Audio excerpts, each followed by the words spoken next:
सिसकियों वाला कमरा भाग 2। अर्जुन ने जब होश में आकर गांव वालों को अपनी कहानी सुनाई तो लोग डर के मारे सहम गए। लेकिन अर्जुन की जिज्ञासा अभी भी शांत नहीं हुई थी। उसे लग रहा था कि उस औरत की आत्मा के पीछे कोई गहरा रहस्य छिपा है।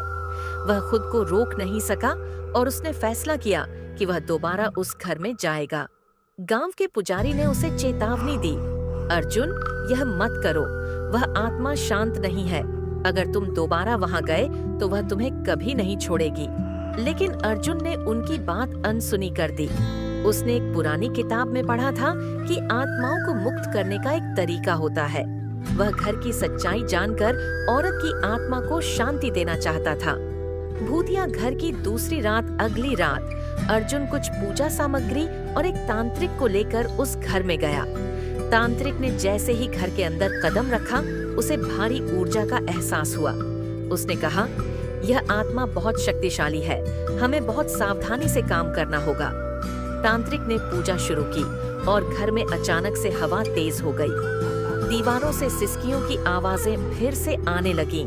तभी एक काली परछाई उनके सामने प्रकट हुई। वही औरत थी, लेकिन इस बार उसका चेहरा पूरी तरह दिख रहा था। झुलसी हुई खाल, आंखों में खून और गुस्से से कांपता शरीर। तुमने मेरी शांति भंग की है, उसने गुस्से में चीखते हुए कहा। तांत्रिक ने मंत्रों का जाप तेज कर दिया, लेकिन औरत की शक्ति बढ़ती जा रही थी। अर्जुन ने हिम्मत जुटाकर उससे पूछा, तुम कौन हो और तुम्हारी आत्मा को क्या चाहिए? औरत अचानक चुप हो गई। उसकी आंखों से आंसू बहने लगे। उसने कहा, मुझे इंसाफ चाहिए। इस घर में मेरा पति और उसके परिवार ने मुझे जिंदा जला दिया था क्योंकि मैं उन्हें दहेज नहीं दे पाई। मेरी चीखें आज भी इन दीवारों में कैद हैं। कोई मेरी मदद नहीं कर सका। रहस्य का खुलासा अर्जुन को एहसास हुआ कि औरत की आत्मा को तभी शांति मिलेगी जब उसके साथ हुए अन्याय का पर्दाफाश होगा। उसने गांव के बुजुर्गों से उस घटना की पूरी सच्चाई जानने की ठानी।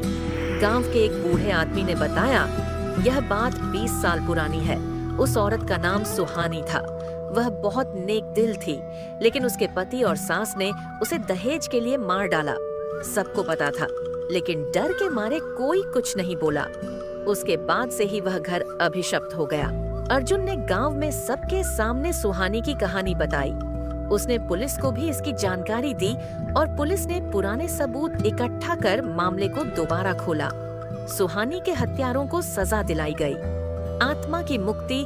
जब अर्जुन ने सुहानी की आत्मा को ये खबर सुनाई तो वह पहली बार मुस्कुराई।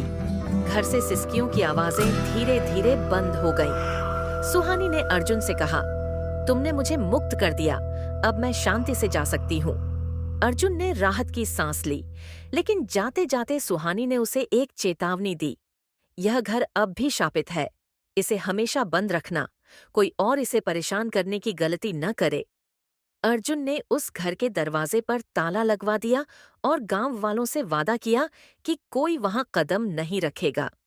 लेकिन लोगों का कहना है कि कभी-कभी रात में घर के पास से एक मीठी सी सिसकी सुनाई देती है, जैसे सुहानी अब भी अपनी कहानी सुनाने के लिए इंतजार कर रही हो।